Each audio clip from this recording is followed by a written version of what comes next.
व्यक्ति को ऐसा जीवन जिए जहां भी रहे उसके न होने के बाद उसकी कमी का एहसास होगा। आपने सरकार की 40 वर्ष नौकरी करी और मान लिया जाए रिटायरमेंट के बाद में और ऑफिस में आपकी याद ना आवे तो लगता है कि 40 साल तनख्वाह ऐसे ही लेते रहे।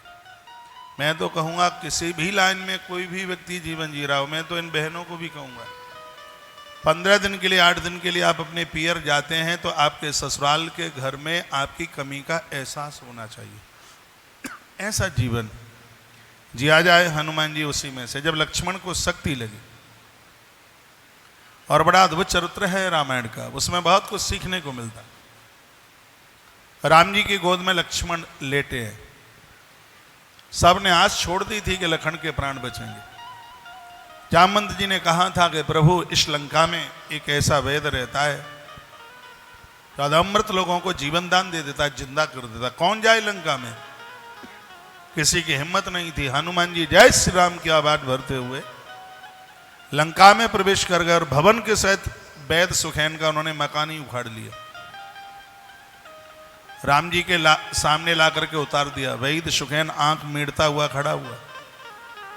राम जी को देखा, उसको लगा ये तो दुश्मन के खेमे में कैसे आ गया।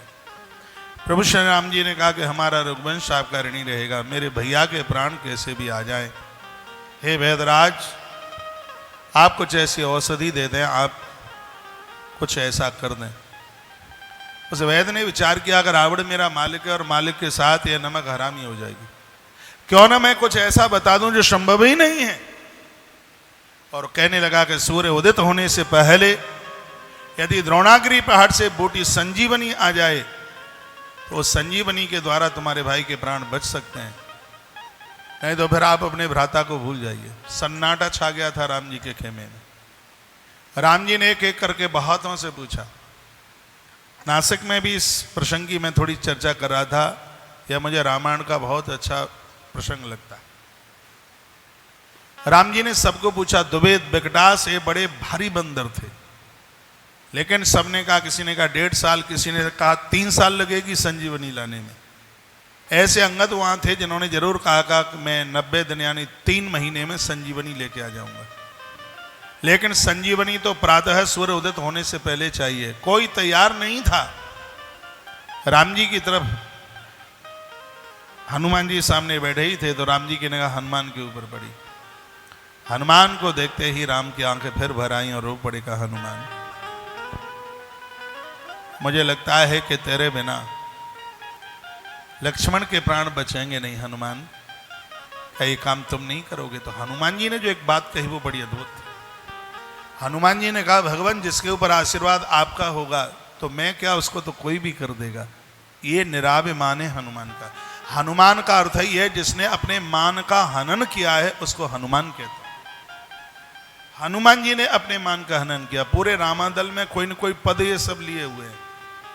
अंगद के पास में युवराज पद है, सुग्रीव के पास पद है। बिना पद के नेता तो सिर्फ बजरंगबली हनुमंत लाल जी हैं, जिनके पास कोई पद ही नहीं है। जिनके पास, जिन्होंने अपने मान का हनन किया है, ऐसे हनुमान। हनुमान कहते हैं प्रभु जिसके ऊपर कृपा आपकी हो, जिसके सिर के ऊपर हाथ आपका हो, ये कार्य तो वही कर देगा। प्रभु श्री राम जी ने कहा, तो हनुमान ये बता दो, ये संजीवनी तुम कितनी समय में लेकर के आ जाओगे? हनुमान खड़े हो गए, क्योंकि जब बड़ों से बात की जाती है, जवाब दिया जाता है तो बैठ के नहीं, खड़े होकर के ही दिया जाता है। यही सभ्यता है। हनुमान जी बैठे थे और वो खड़े हो गए, भगवान को प्रणाम किया। कहा, प्रभु मुझे आप क्षमा करें, मैं अभिमान के साथ नहीं, मैं आपकी कृपा के भरोसे बात बोल रहा हूं। आपने मुझे पूछा है कि संजीवनी लाने में मुझे कितना समय लगेगा। तो भगवान एक बहुत बड़े भट्टी पर चढ़ाया गया बहुत बड़ा कड़ावा। सुनिए, कड़ावे में खौलता हुआ तेल, और उस खौलते हुए तेल में डाला गया राई का सरसों का दाना।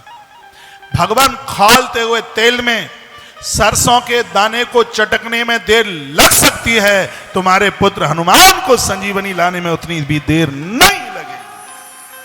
हनुमान जी ने कहा, भगवान सूर्य तो तब निकलेगा जब सूर्य देवता को मैं बाहर रहने दूंगा। आपके चरणों की सौगान, स्वर को उठा करके मैं अपने मुख में रखूंगा।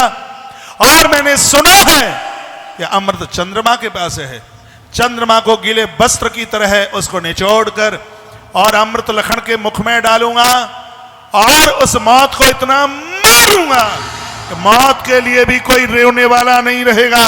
और प्रभु मैं ऐसा न कर पाया तो मैं राम दूत का लाने का अधिकारी नहीं।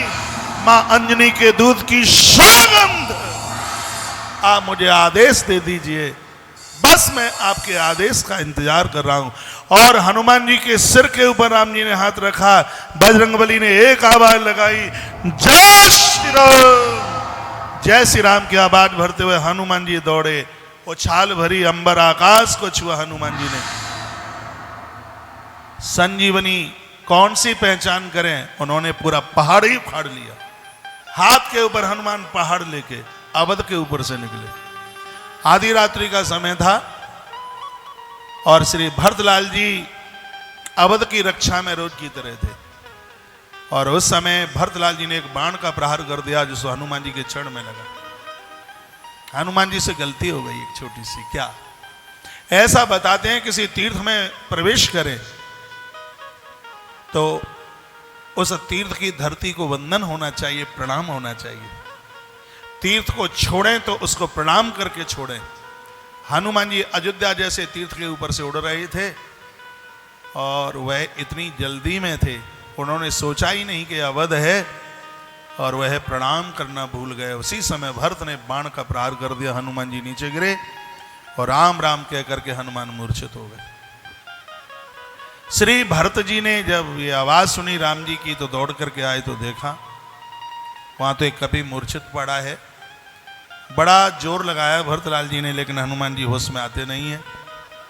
भरत की आंखों में इतना आंसू आया और भरत ने कहा, यदि तुम रामदूत हो तो तुम्हें प्रभु राम जी के चरणों की सौगंध है, कपि तुम होश में आ जाओ। इतना कहा, हनुमान जी होश में आ गए। भरतलाल की रुदन की आवाज सभी लोगों ने सुनी। सब लोग दौड़ते चल करके आए बाहा हनुमान। माता कौशल्या भी चल करके आई, हनुमान से मिली, भरत को पूछा, बेटा क्या हुआ, तू काय के लिए रो रहा है? भरत ने कहा, माँ मैं कितना अभागा हूँ, जीवन तो हनुमान जैसे जनों का है, मेरी क्या जिंदगी है। मेरी वजह से उल्टा माता कैकेयी ने अयोध्या को अनाथ कर दिया। माँ अवध का अन्नदाता चला गया, मेरी वजह से कौशल्य जैसी माँ का सिंदूर पुछ गया, मेरी वजह से महाराज की मृत्यु हो गई। माँ मैंने देखा है माता जानकी जिस समय आंगन में चलती थी उस समय हे माँ तो उसके सामने गलीचे डाल देती थी। आज माता जानकी बन के कांटों के ऊपर चल रही है। मैंने हनुमान के मुख से सुना है माता जानकी का रावण के द्वारा हरण हुआ। मेरे प्रभु श्री राम इतने कष्ट में है। रघुवंश में जिस रावण की चर्चा में सदैव से सुनता रहा, मेरे प्रभु श्री राम का युद्ध उस रावण के साथ में छिड़ गया और उसके पुत्र मेघनाद के द्वारा लक्ष्मण घायल हो गया।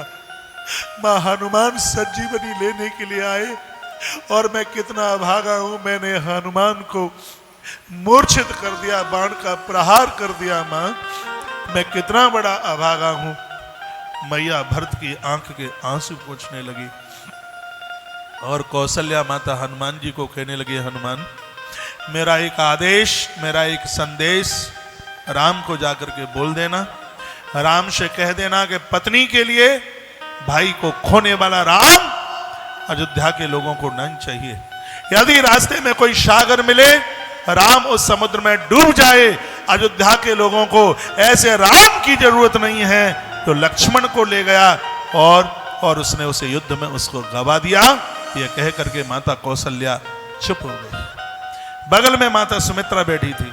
मां सुमित्रा खड़ी हुई, माता सुमित्रा की आंख में आंसू आ गए और माता सुमित्रा ने कहा, हनुमान मैं तो प्रार्थना करके कहूंगी। माता सुमित्रा के पास तो आदेश का कोई शब्द ही नहीं होता, वो तो प्रार्थना करती है और वो कहती है, हनुमान मेरी तो बस प्रार्थना ही है, मेरे राम को कह देना यदि लक्ष्मण के प्राण गए हैं, यह सुमित्रा कभी भी उलाना नहीं देगी, क्योंकि मैं जानती हूं कि लक्ष्मण मुझे जितना प्रिय है उससे ज्यादा माता कौशल्या को लक्ष्मण उससे ज्यादा प्रिय है।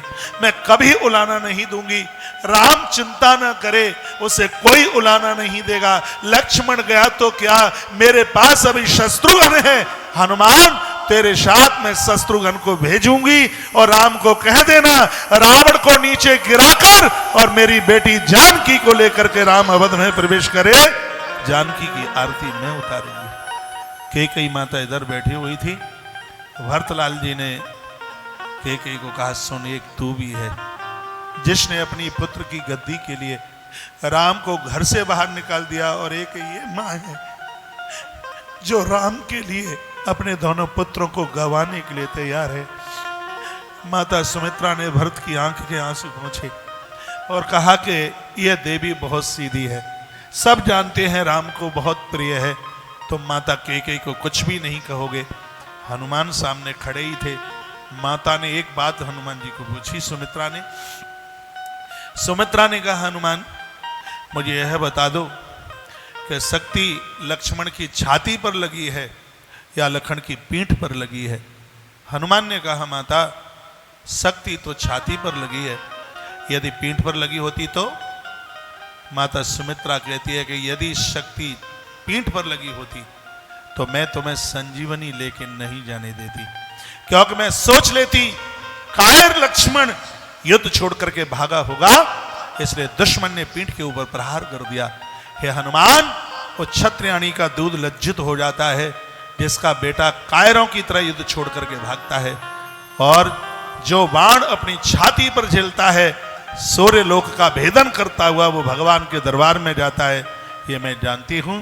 और यदि शक्ति लक्ष्मण की छाती पर लगी है तो हनुमान आज मेरा दूध कृत हो गया है, आज मेरा दूध धन्य धन्य हो गया है। इधर रात हो गई, प्रातः अभी हुआ नहीं है, अर्धरात्र गए कप नहीं आए हो, और राम जी रुदन कर रहे हैं। सब बंदर भालुओं को कहते हैं तुम सब लोग चले जाइए, मैं लक्ष्मण को लेकर के मैं समुद्र में जाकर के गिरता हूँ, कौन सा मुख लेकर के मैं जाऊँगा। माता सुमित्रा मुझे पूछेगी, राम मेरे उस पुत्र को तो मुझे दे दो जिसको तुम अपने संग लेकर के गए थे। 14 वर्ष से एक दरवाजे पर खड़ी हुई उर्मिला मुझसे आकर के अपना सुहाग मांगेगी, मैं क्या जवाब दूंगा। लक्ष्मण धरती पर सब कुछ मिल सकता है, लेकिन इस धरती पर लखन तुम जैसा भाई नहीं मिल सकता। सुत वितनार भवन परिवारा, हो जाय जग बार ही बारा, अस विचार जिय जाग हूँ ताता, मिला ही न जगत सहोदर भ्राता। लक्ष्मण भैया खड़ा हो जा, मैंने विभीषण के माथे के ऊपर लंका के राज तिलक किया है, और यह मैं जानता हूं कि यदि मेरे पास लक्ष्मण नहीं होगा मैं इस लंका को जीतने की कभी कल्पना भी नहीं कर सकता। रघुवंशी की बात कभी बिगड़ती नहीं है। लक्ष्मण यदि तू खड़ा नहीं हुआ तो आज हमारे बाप दादाओं तक बात बिगड़ जाएगी, और ऐसा लग रहा था भोर होने वाला।